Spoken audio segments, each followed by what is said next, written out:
All right, good morning, everyone, and welcome to this Workforce Wednesday webinar. My name is Kirsten Bayer with Illinois Center for Specialized Professional Support at Illinois State University, and I will be your moderator and technical support for this session. If you have any questions or need any technical assistance during the session, please feel free to reach out to me via the chat, and I will do my best to assist you. Just a couple of housekeeping things before we get started with our presentation today. Today's presentation is named Mental Illness Signs and Symptoms, Safe and Effective Responses. And we are joined by our presenter, Mary Lee. And before she begins with us today, again, I just wanted to introduce myself, which I have already done so. And then we wanted to address just a couple of housekeeping things, along with answering our beginning Workforce Wednesday webinar polls. So I'm going to go ahead and put those polls up as I continue to discuss the housekeeping items. So the first poll is, which partner do you best represent? And then where is your local area? So I've gone ahead and launched those polls like we do every Wednesday. You can go ahead and answer those kind of as I'm going over the rest of the housekeeping items. So first, we just wanted to let everyone know that you are on mute and you are not able to unmute yourselves. We ask that you refrain from unmuting. We ask that you answer or ask any questions or comments or concerns in the chat, and then we will address those throughout the presentation and then at the end during a live Q&A.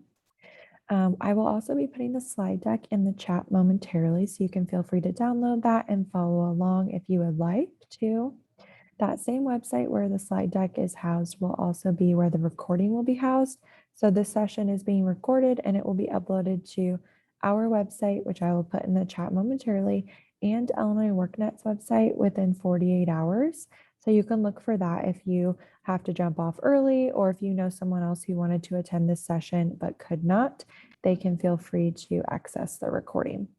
I also wanted to let you all know that in order to be as accessible as possible, we are offering live closed captioning on this session, and you can access that by pushing the live transcript button on your Zoom toolbar at the bottom there. And then tomorrow, along with at the end of the session, I'll be putting a survey link in the chat, and you'll receive that same survey link via email tomorrow morning.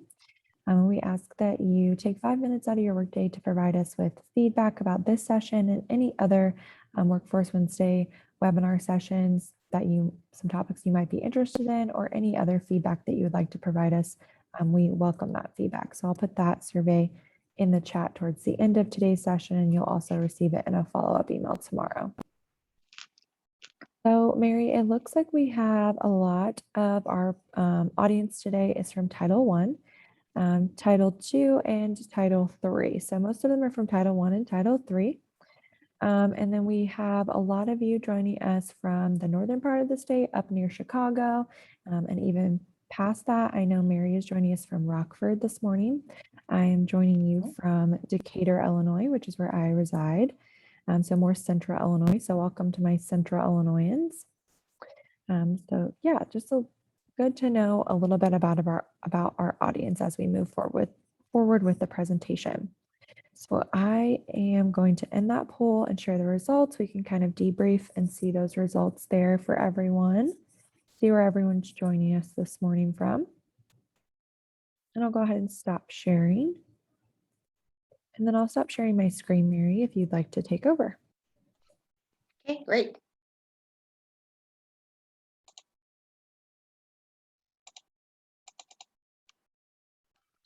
Well, good morning, everyone. My name is Mary Gubby Lee, and I'm a licensed social worker and a licensed clinical professional counselor. I am a training consultant, but prior to the work I do now, I worked in mental health and substance use disorder treatment for over 30 years. So when I was asked to do a presentation about mental illness, I was just thrilled. And I first want to thank you all for coming today and showing an interest in this topic, because I think there's a real misunderstanding about what mental illness is. I think we feel sometimes because we don't know, we don't understand, we feel kind of uncomfortable around people that have a mental illness, especially if they're having symptoms. And that's part of what we call the stigma that surrounds mental illness. So I'd like to give you a little bit more information so that you can understand what this illness is and really how to deal with it, and how to work with people that have that illness. So first of all, it's very common. Mental illnesses. We're talking 1 in 5 adults are going to experience some sort of mental illness in any given year. And mental illness doesn't just happen to adults, it happens to children as well. And so it's the same data there, 1 in 5 kids. Now, most of the people that have mental illness have that illness by age 14. But again, 3/4 or 75% would have it by age 24. So it usually is most common in late teens and early 20s. Now, the saddest fact that I have up on the screen right now is that adults with serious mental illness die 25 years earlier than other Americans. And this is very, very sad. And one of the reasons is because of the high rates of suicide with people that have mental illness. And another is some of the side effects from the medication cause serious medical problems as well. Now, sometimes we wonder, well, why aren't these people getting the help they need? Well, you know what? It isn't all that easy, first of all, to get help. So if you have money and great insurance and you could go to a private therapist or a private psychiatrist, great, you have lot more options. But even then, there's a serious shortage of psychiatrists in the whole world, but definitely here in Illinois. If you are on Medicaid or you want to pay on a sliding fee scale basis, you go to a community mental health center. And of course, that's where most of these folks are going that have a serious illness, because most of them are not working full time and only have things like Medicare or Medicaid to pay for their services. And it's not easy to get in. Like I said, the state of Illinois has what we call eligibility requirements. So they really want people with Medicaid to come to a community mental health center. And that might sound silly. Why would you want public aid people? Well, it's because public aid is a 50-50 federal and state match. So of course, the state gets money then from the federal government, okay? And they don't send the other 50% to the mental health center. Now, if you don't have Medicaid, but you're eligible and you have a serious mental illness, they'll still treat you because they're going to help you get on Medicaid. The other group that we're looking for are people who are getting sick at a young age or an early start, which we call the first early onset or first presentation of being mentally ill. So we are looking for people to get in the system. And then of course, last but not least, are those that aren't Medicaid eligible and don't have the eligible diagnosis. They're really not going to get in. They're not going to get the help that they need. And it's really, like I said, it's difficult to get help. It's pretty few and far between providers that are out there. So what does this mean for you? Well, if you're referring somebody for treatment, it's hard to get in. And because they're often denied access, they need advocates to help them get the services that they need. So just be aware of that. So I'd like to talk about the serious illnesses here.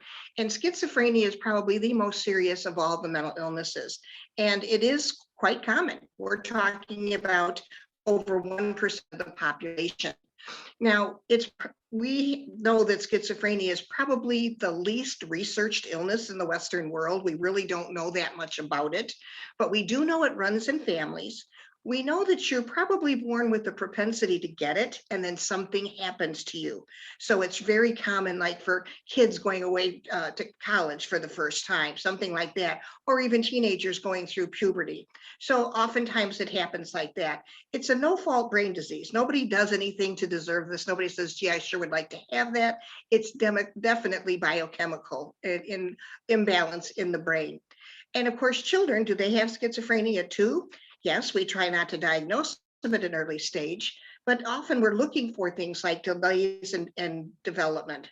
Okay, somebody who really isn't going through all those developmental stages, especially those in school. So again, this is very, very common illness, 1% of the population. So there's some genetics involved.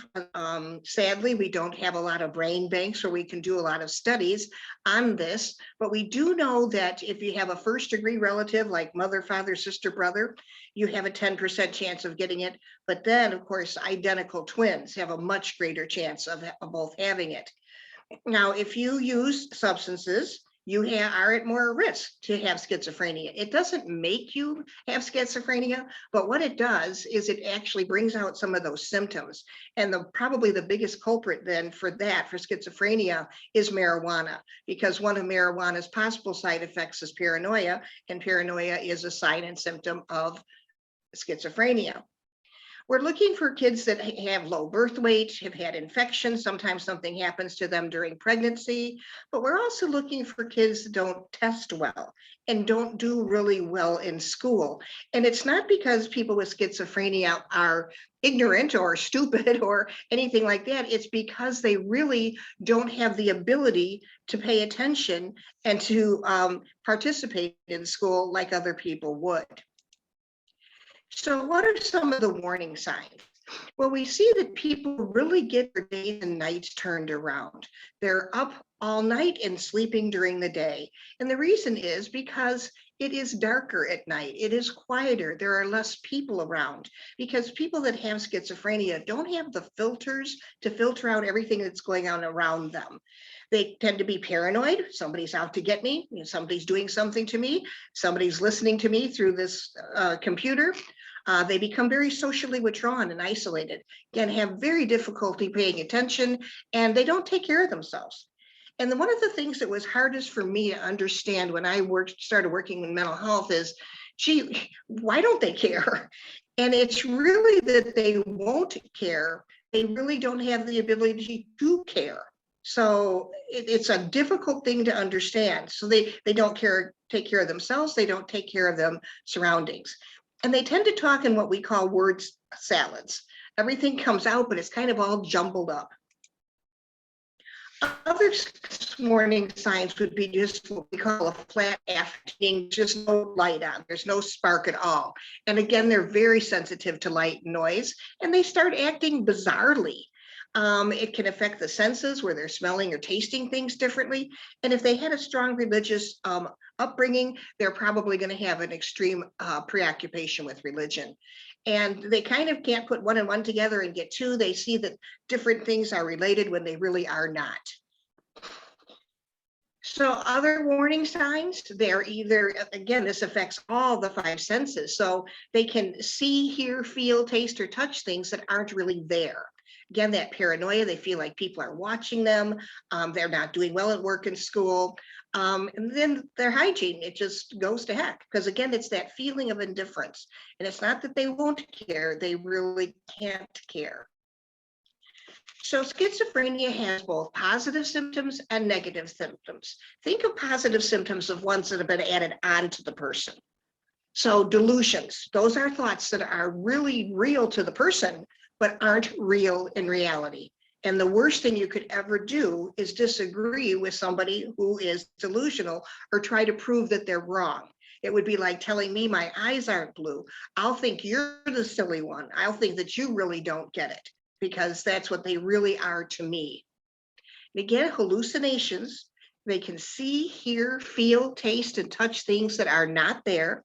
The most common hallucinations are what we call auditory hallucinations or hearing voices. And hearing voices is one of the really scary symptoms of people that have schizophrenia, because sometimes those voices are what we call command hallucinations, where they tell the person, do this. So for example, the gentleman that killed John Lennon in New York several years ago, he had schizophrenia. He had hallucinations that told him, if you don't kill John Lennon, we're going to kill you and all of your family members. So he didn't even feel like he had a choice. And again, the other symptom is that disordered thinking and speech.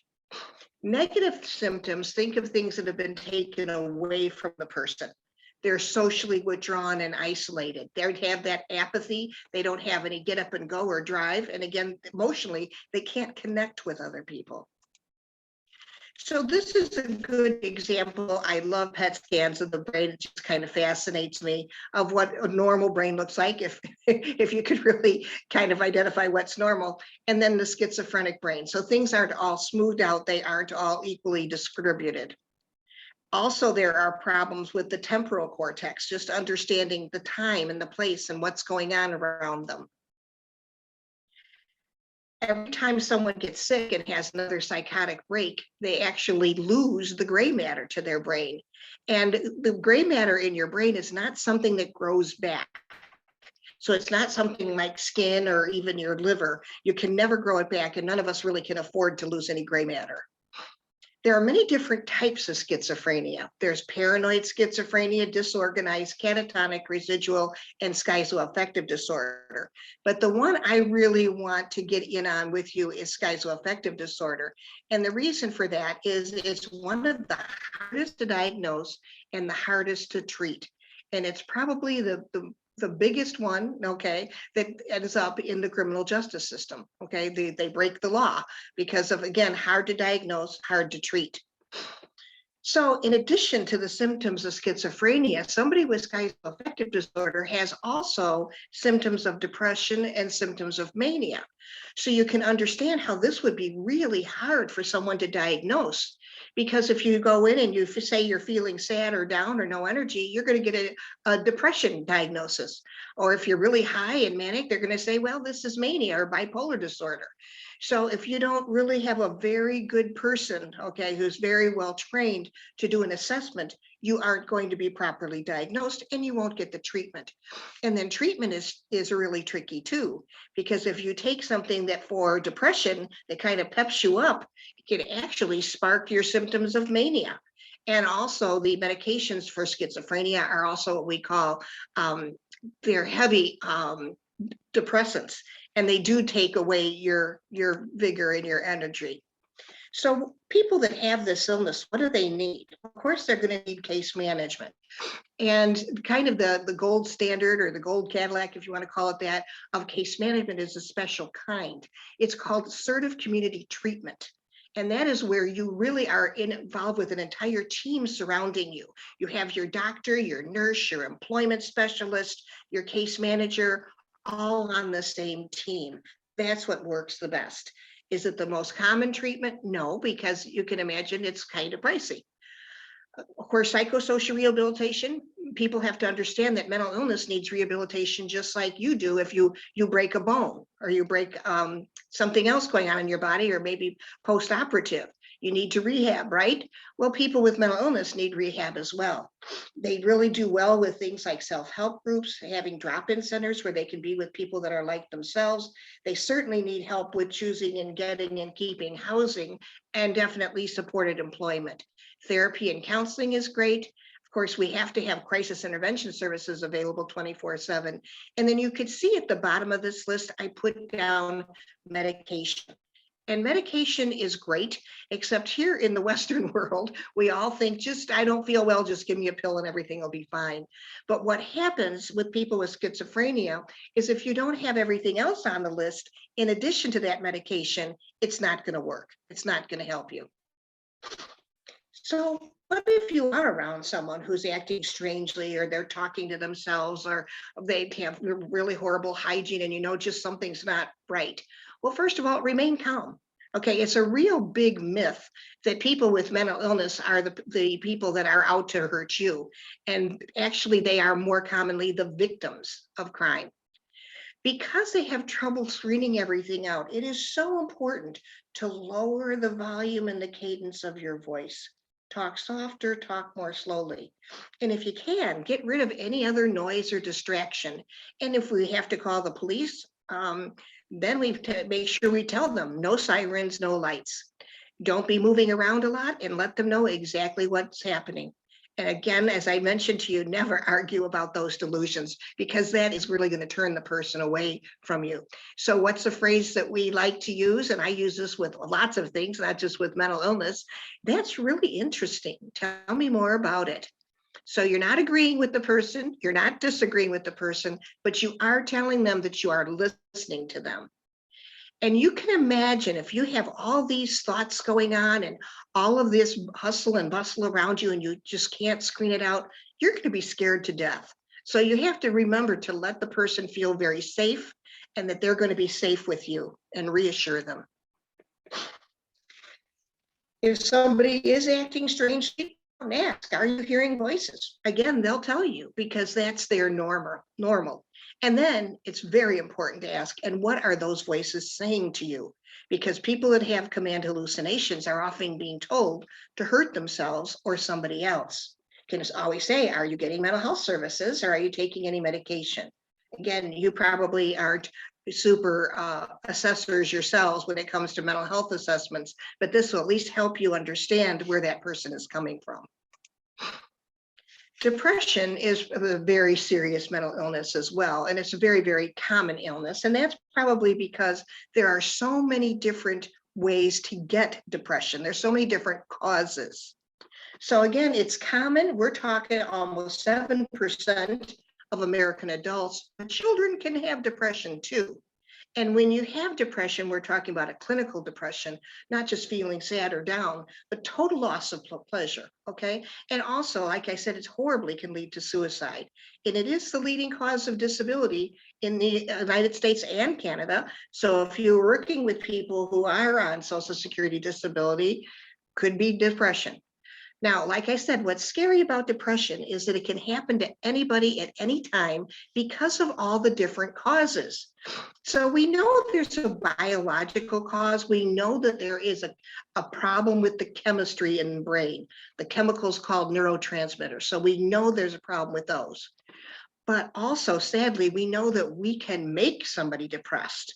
So if you hear from the significant others in your life, maybe your parents, your siblings, your friends, even your teacher, your coach, you're stupid, you're ugly, you're never going to amount to anything, you will begin to think that, and your brain chemistry will change. The other things we know about depression is more women than men have it, and it also co-occurs with other diseases. It's very common for two of the biggest diseases in our country, which are heart disease and also let's see what else. I know it's part of that, but it also could be a side effect of the medication. So people that take medication like steroids, it can really cause a serious depression as a side effect. The other disease, by the way, is diabetes. Having vitamin D deficiency can cause depression, and there's depression that does run in families. Now, situational depression, like a loss of a family, a friend, even a pet, a job, those can also cause depression, but typically doesn't go into a clinical depression because clinical depression lasts more than 6 months. And the big one at the bottom that I'm very concerned about all the time with causing depression is trauma. People that have experienced trauma can become very, very depressed. So depression has both emotional symptoms and physical symptoms. So the emotional, those feeling one, sad, guilty, I'm not interested in anything. The worst, of course, are thoughts of suicide, but also there's physical symptoms we need to watch out for. Are they eating all the time? Are they not eating at all? Do they have any energy? Do they have any interest in anything, even sex? Now, there's a lot of other what we call associated symptoms with depression, because it very often commonly co-occurs with anxiety or phobias. Just brooding pain.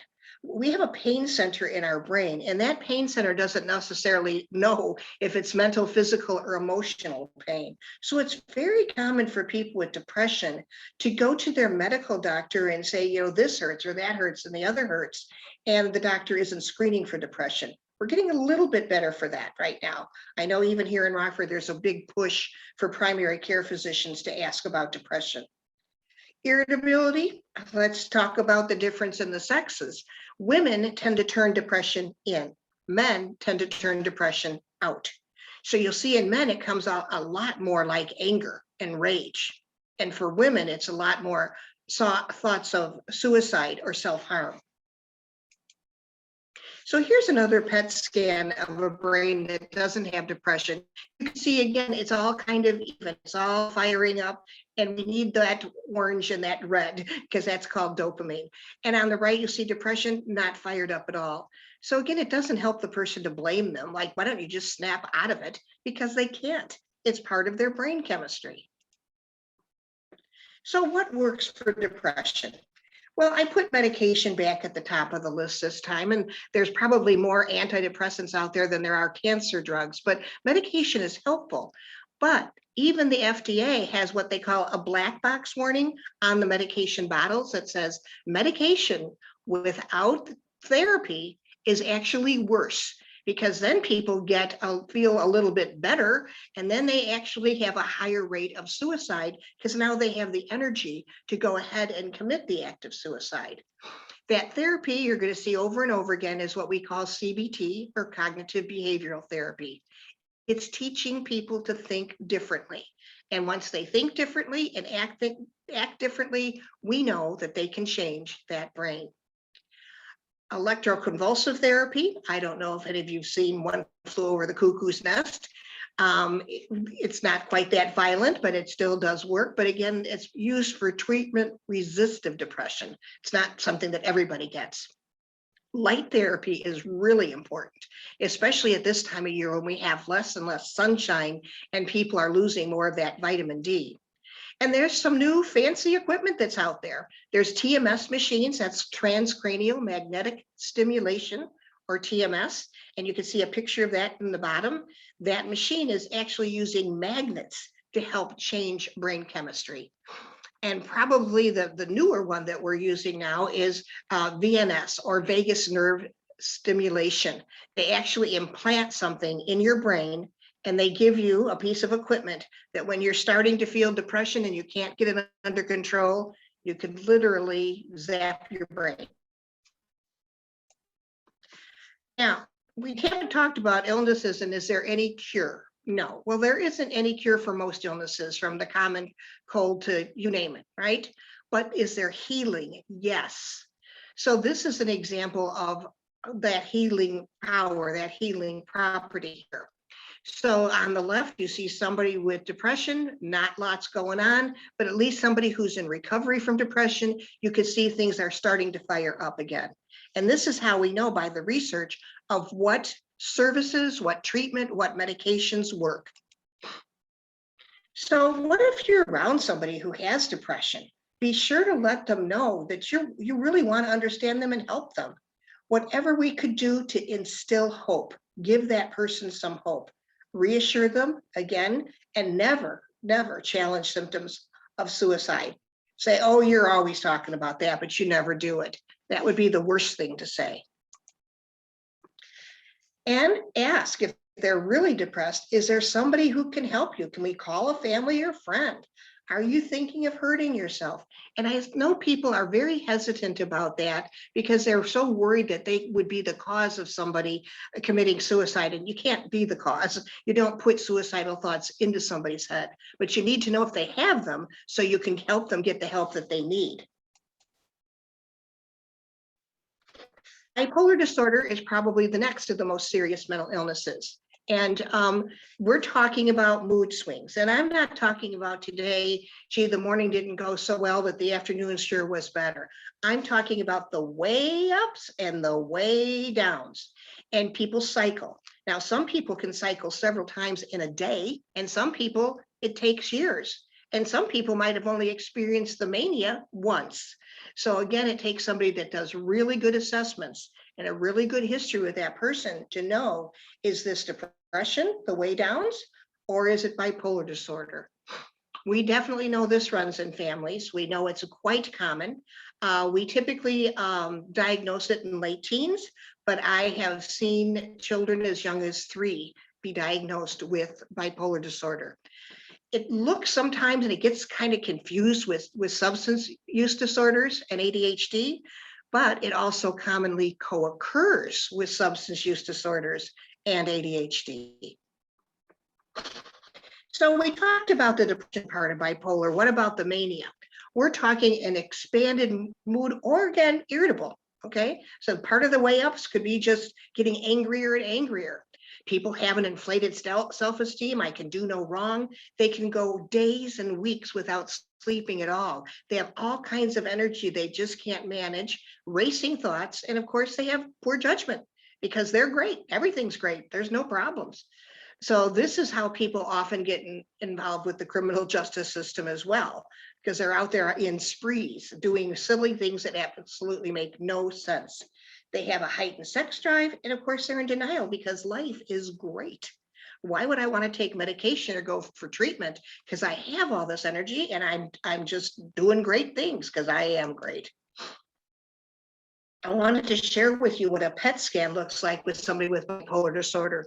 Again, we want to have things fired up, right? We want that red and that orange in there, but you could see in a manic state, there is way too much, and the person just cannot manage their brain. Now, there's some other mood disorders like dysthymia, which is kind of a low-grade depression, doesn't require medication, just really needs some good therapy. And again, what's coming up is seasonal affective disorder.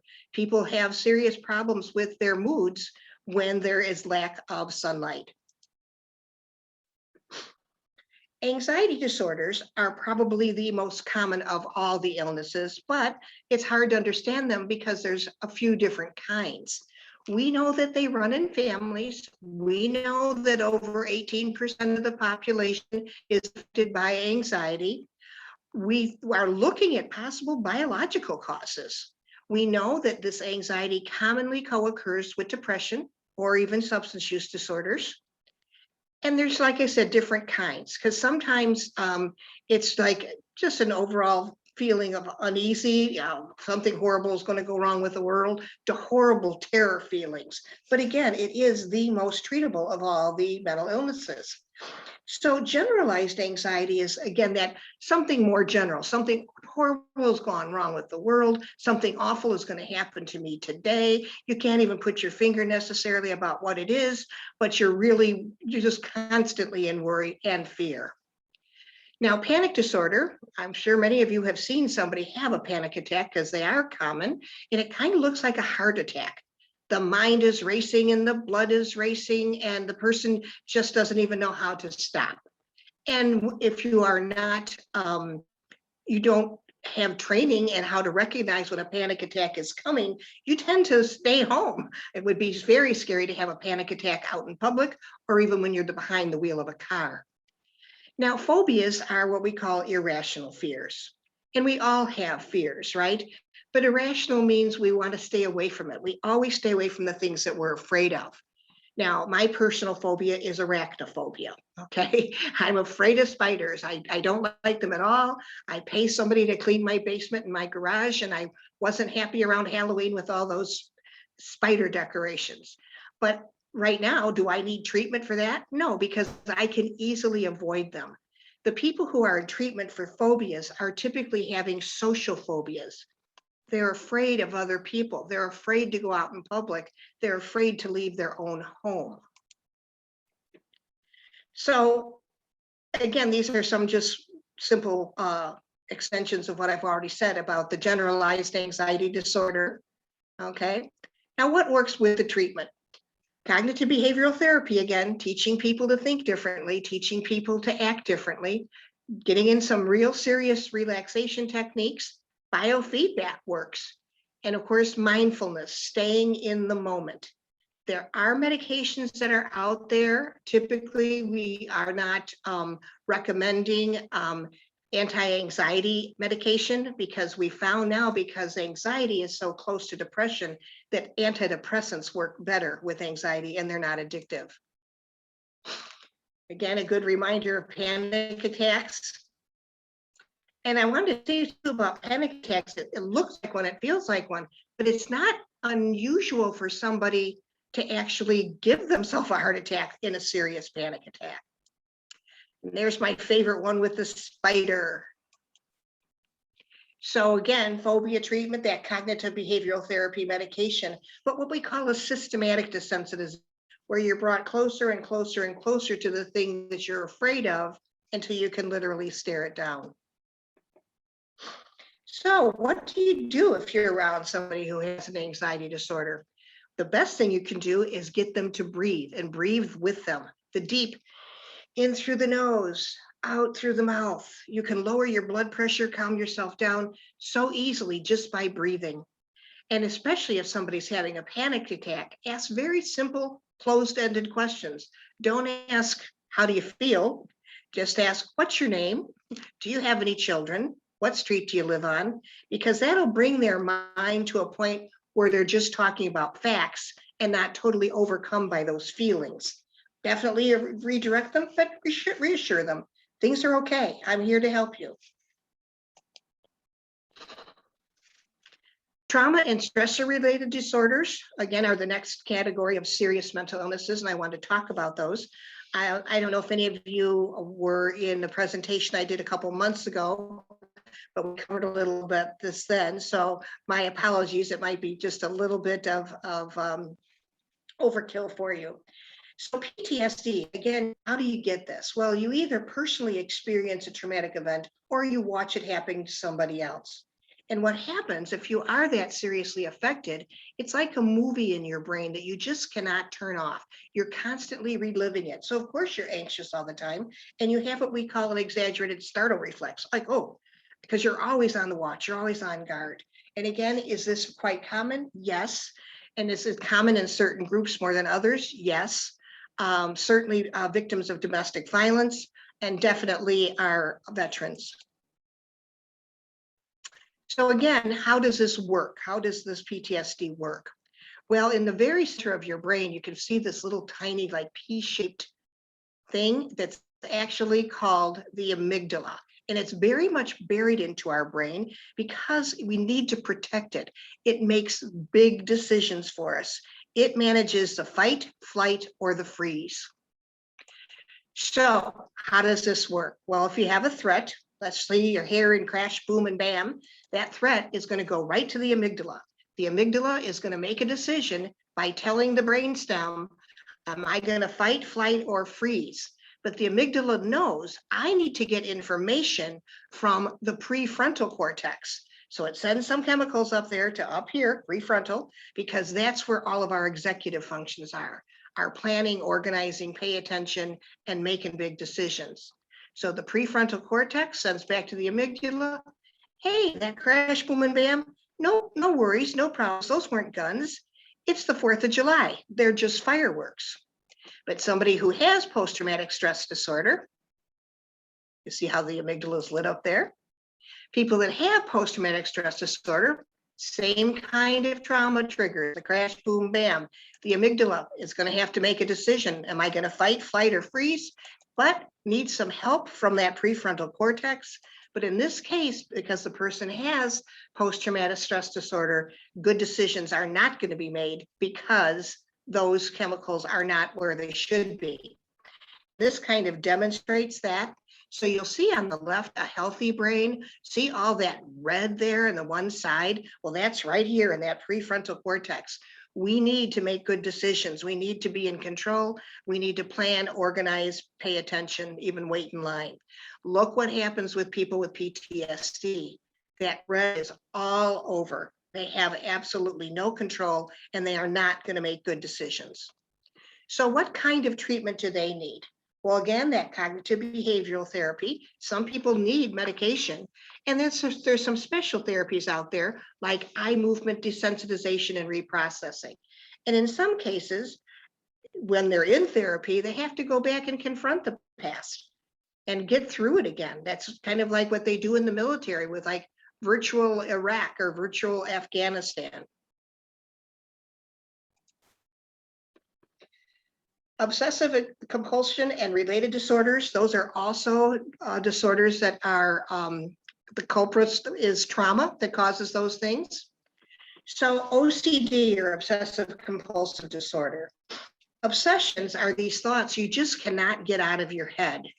They're not worries about a real life problem, but again, they're bothering you, okay? And what do? Because you're not safe or you're not comfortable. You start these compulsions, are repetitive behaviors that are aimed at preventing or reducing stress. So we have a little picture here, like people who are really obsessed with cleanliness sometimes get into compulsive hand washing, for example. So how is the brain different for somebody that has OCD or obsessive compulsive disorder? Again, way too much is firing up in that prefrontal cortex, way too much. And it's not evenly around the whole brain because it's, again, they're always thinking, always worried, always on the alert. So what works? Cognitive behavioral therapy, and sometimes people need medication. What would you do if you're around somebody who's having this problem? Ask them, what makes you feel scared, upset, or even angry? What could cause you to go into a crisis? And instead of asking people, what did you do? Ask them, what happened to you? Now, I want to talk a little bit about personality disorders too, because these are often confused with serious mental illnesses. The serious mental illnesses are something that we probably get from somebody else, right? Or we have inherited the propensity to get it. Personality disorders are very different. They cannot be medicated, but they certainly cause people to act strangely. So, what is your personality? Well, it's how you see yourself, but also how you see others, and how do you see yourself in the world, okay? And do you get along with other people? And also, can you control those impulses? But I want to again stress that these are learned behaviors. You learned a dysfunctional way to cope with your feelings and your perceptions. No medication can happen. And personality disorders are what we call in clusters. So cluster A, okay, that's schizoid personality disorder, paranoid personality disorder, and schizotypal personality disorder. Again, they look kind of like schizophrenia, but these are learned behaviors about how to deal with the world. Cluster B are more of that emotional behavior. Antisocial personality disorder, okay, that's the one where, they're totally irresponsible, defiant, and if that something goes wrong and they do something bad, they absolutely have no remorse for it. Borderline personality disorder, people don't know who they are or where their place is in the world. Narcissistic personality disorder, it's all about me. And histrionic, being the drama queen, so to speak.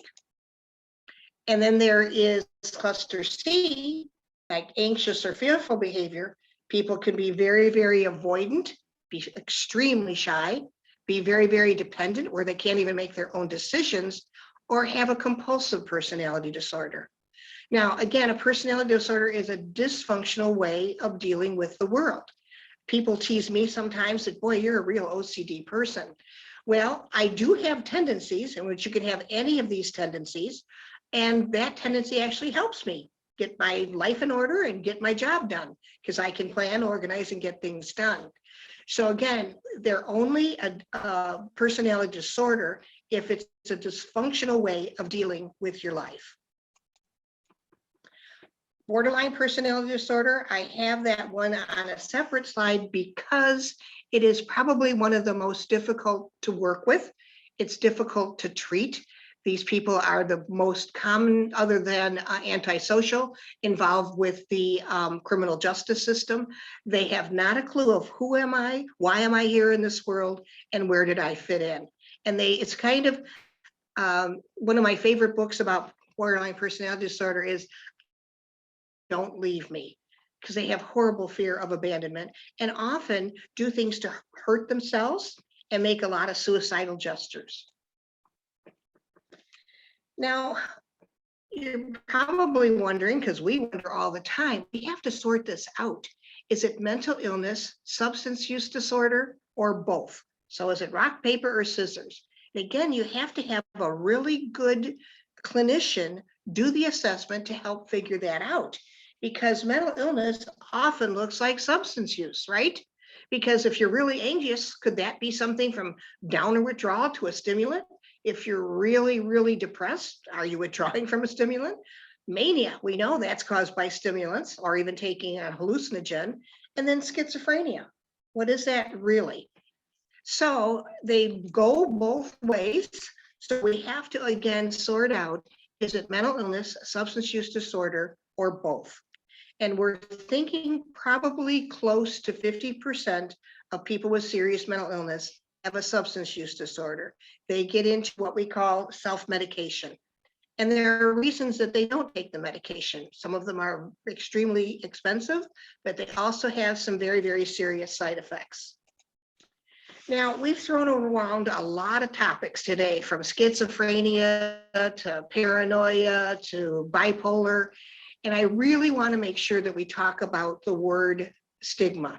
Okay, and if you just look up Dictionary.com and look up stigma, it's a brand like in a criminal. It's literally putting a brand on somebody, and it really is putting a horrible prejudice toward them and a horrible bias toward them. So I am hoping by you participating in this webinar today that you can become stigma busters, all right?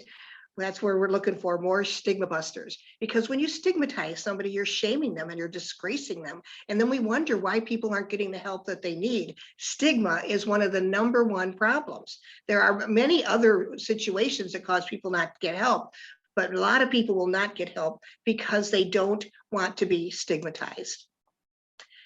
So I'm wondering if it's time for us to go into some questions and answers, because that's a lot of material. And I'm kind of a fast talker, so I wanted to leave time for question and answer at the end. So Kirsten, how would you like to manage that? Yeah, so we do not have any questions in the chat, but what I'm going to do is I will allow all of you to unmute yourselves. So you should have that capability now. If you would like to unmute yourselves and ask Mary a question live, you can feel free to do so, or you can post any questions in the chat. I did have Betty who said she entered the chat late. And so Betty, I went ahead and put that PDF in there for you that you can download the slide deck from Mary's presentation today. And while we're kind of giving everyone a second to ponder if they have any questions or comments that you'd like to discuss with Mary, I wanted to go ahead and put the survey link for today's session in the chat. And we welcome you to give us any feedback on today's session or any of our Workforce Wednesday webinar sessions. So right now there are no questions in the chat, Mary. Okay, as I see 5 things in there, but none It's of those are all, questions. nope, it's just all me posting the links to the slide deck and the links to the survey. Okay. I have a question. So if a person had bipolar disorder, would that only be revealed on the PET scan if they were in the middle of an episode? Like if they were in there, I hate to use the word normal, but if they weren't, you know, in a manic stage or a euphoric stage or anything, would it still be reflected on that PET scan? Well, I'm glad that you brought that up, because I'm a big fan of PET scans, and I use PET scans in a lot of the training I do that talks about brain and brain functioning. However, they're very rare machines. I live in Rockford, which is a pretty large city in Illinois, and we don't have one anywhere here in Northern Illinois. So to even get a PET scan, we would have to send someone either to Madison, Wisconsin or Chicago, Illinois.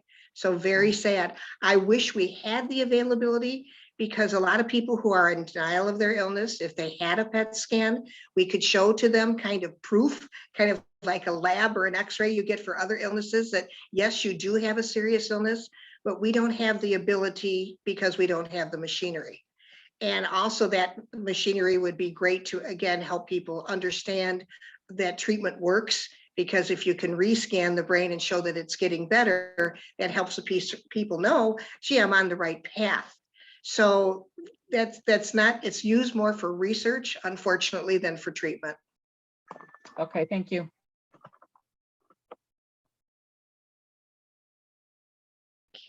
My name is Yep. Patricia Norman, and I am a neighbor, Mary. I'm in Freeport. Oh, hi.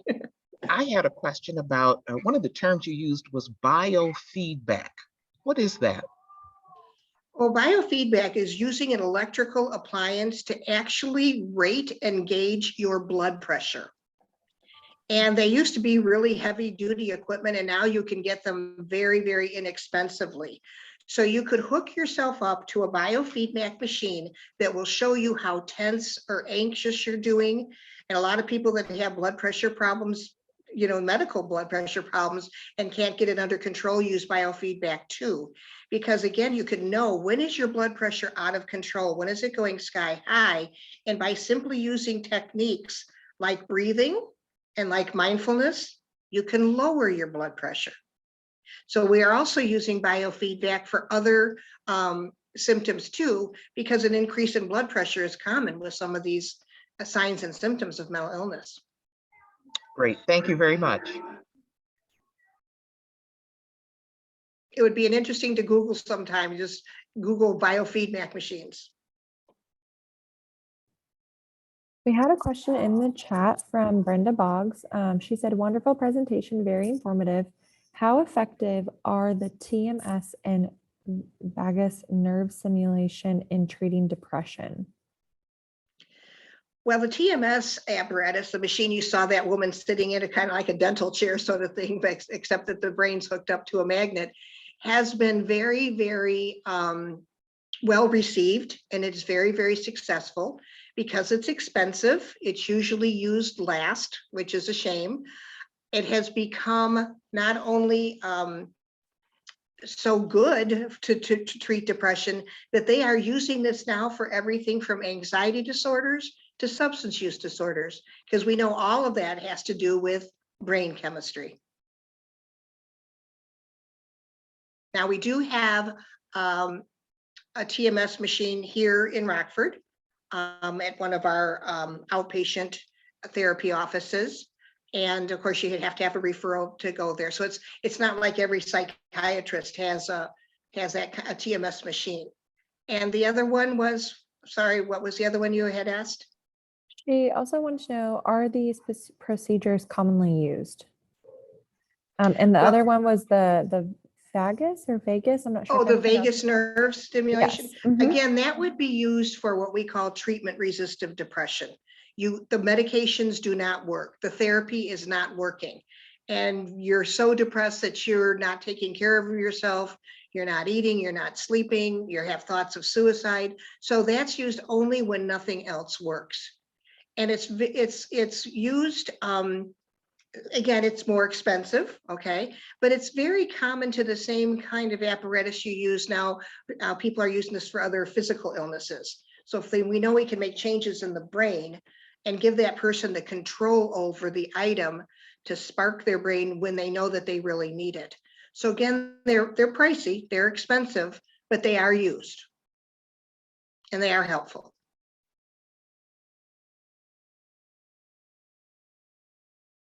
Any other questions? There are no further questions in the chat. I have one further question. So I have a family member who was diagnosed, and to your point of what you mentioned earlier, I think she was around 19, and it was probably during her third separate psychiatric hospitalization that she got the bipolar diagnosis, because she had been using drugs as well, and had been prescribed medication, which worked wonderfully. However, person chose, and to this day, she's now about 60 years old, won't take medication. So she's got the bipolar and the narcissistic personality disorder. Do you have any tips for how you can deal with if it's a family member, at some point, you have to have interaction with the person, but it can lead to such toxicity in relationships. Do you feel that behavior gets better over time as we age? Well, mental illness doesn't get better with age. If anything, there's other tricky things that can happen to you too, because your brain is aging along with you. But I think what's really important, if you have a loved one, a family member, a friend, even a coworker that has an illness that's not taking medication for it, or not getting any other treatment for it, is to try to find out the why. So what's wrong with the medication? Because sometimes they have a pretty good valid reason for not taking it. The medications that are the most common for antidepressants and antipsychotics, one of their big side effects is weight gain. And I don't know if you've noticed, people with mental illness often gain weight gain. And we're talking an average to 40 to 60 pounds, not just a few pounds. And the weight is always gained in their midriff, right? And the problem with that belly fat is that it wraps itself around all of your important organs. And so you tend to get things like diabetes, but it also kind of pulls you down and it kind of ruins your whole skeletal system. So people have sometimes a good reason, like, I can't take that. I can't take those side effects anymore. Well, again, if they would admit that to a caregiver, okay, a psychiatrist preferably, they could find some other medication that doesn't have that. So we have to find out the whys. Or is there a why for money? Some of these medications are ridiculously expensive. No, her reason is there's nothing wrong with her. Okay, so she's in denial, Yes. basically. Yeah. And that's going to be the hardest to deal with, because, and that's also part of both her mental illness and her personality disorder. She's great and life is great, so she Yes. doesn't need it. Yes. So absolutely. here's what I tell people, okay? Whether you're a family member, a friend, even a coworker, where do you go for help? Where do you go for your answers? And my answer to that is NAMI, the National Alliance on Mental Illness. And NAMI is a grassroots organization composed of people with mental illness and their families, and professionals as well. They have their home base for the national in Virginia, right near Washington, D.C. Every one of the 50 states has a NAMI chapter, and then states like Illinois that are large have what we call affiliates. So right now I'm talking to you from Rockford, Illinois.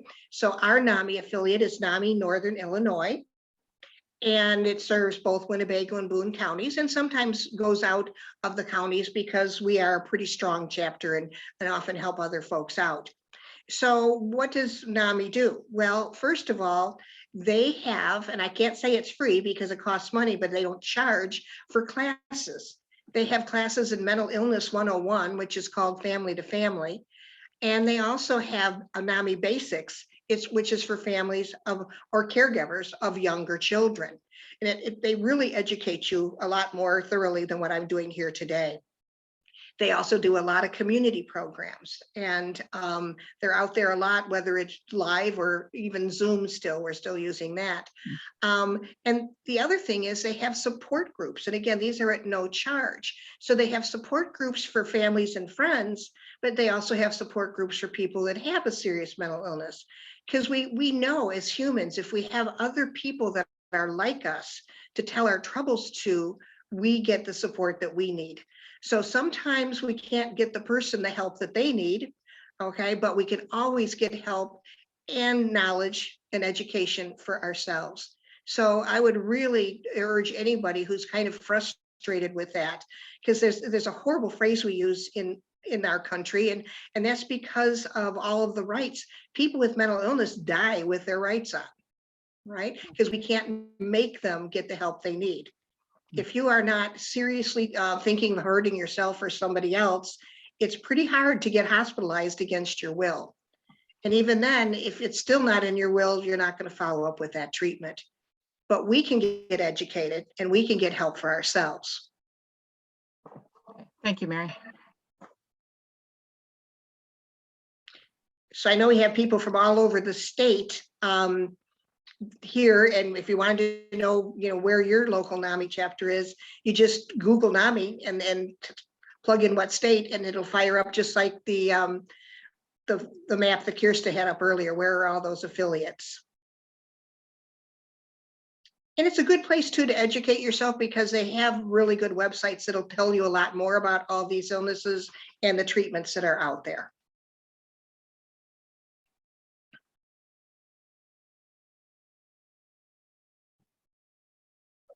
All right, well, we do not have any other questions in the chat. If no one else has any questions, then we will go ahead and close out the presentation. I wanted to thank Mary today for her insight and very knowledgeable presentation about mental health that we all witnessed today. And if you do have any questions, you can feel free to reach out to us and we can put you into contact with Mary or get your questions answered. And you can reach out to us via our support staff email, which I just put in the chat there. Thank you so much, everyone. Thank you, Mary. Did you have any final thoughts before we close this out? My favorite, there is no health without mental health. Great. Thank you so much, Mary. So Thank you. true. Thank you, everyone. You have a great rest of your Wednesday. Bye-bye.